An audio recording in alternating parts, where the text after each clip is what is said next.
En cette journée mondiale contre la pauvreté, rappelons cette phrase profonde de Victor Hugo. Je le cite. « Le jour où la misère de tous saisit la richesse de quelques-uns, la nuit se fait, il n'y a plus rien pour personne. » Nul ne saurait dénier à Victor Hugo le souci constant de venir au secours des opprimés, des malheureux, des exploités.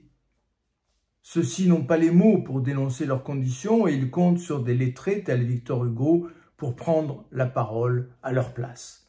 Mais Hugo a le mérite de se situer aux antipodes de la démagogie aujourd'hui dominante.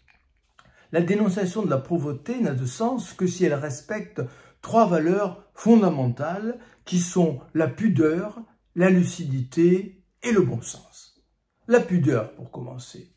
Les célébrités qui aujourd'hui prennent la parole pour dénoncer la misère ne sont pas crédibles dans la mesure où elles mettent très rarement leurs moyens financiers au service des plus pauvres. Et elles passent leur temps à nous donner des leçons de morale qui exaspèrent ceux qui ne vivent pas dans leur monde.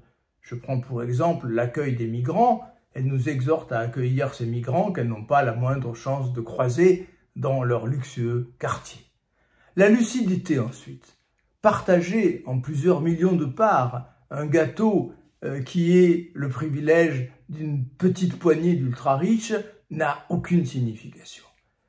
Je me souviens d'une anecdote que je me permets de vous raconter. Il y a 40 ou 50 ans, je ne sais plus la date exacte, j'avais entendu Marcel Dassault faire le calcul suivant. Il était interpellé par un militant du Parti communiste qui dénonçait sa scandaleuse fortune.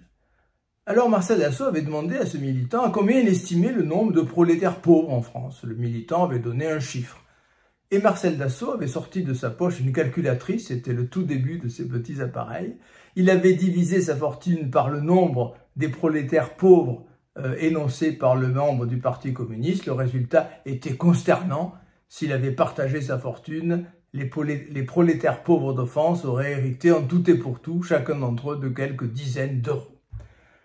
Enfin, le bon sens.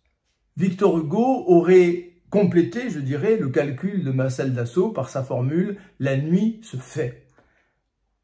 Une société qui se contenterait de supprimer les riches ne serait en aucune façon une société plus riche ou plus harmonieuse.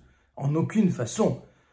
En supprimant les riches, on éliminerait l'apport considérable que ces riches, ces ultra-riches, apportent à la société en lui faisant bénéficier de créations remarquables, je pense en particulier à l'architecture, aux œuvres d'art, dont l'humanité entière héritera à moyen ou à long terme.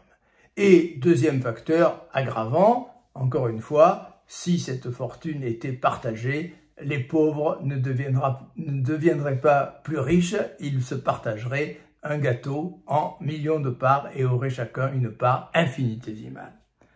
Ainsi, la remarque profonde de Victor Hugo ne devrait jamais quitter nos esprits. Et je compléterai la phrase de Victor Hugo et l'anecdote de Marcel Dassault par une formule que j'aime beaucoup de Winston Churchill, je vous la cite. La vertu inhérente au socialisme consiste en une égale répartition de la misère.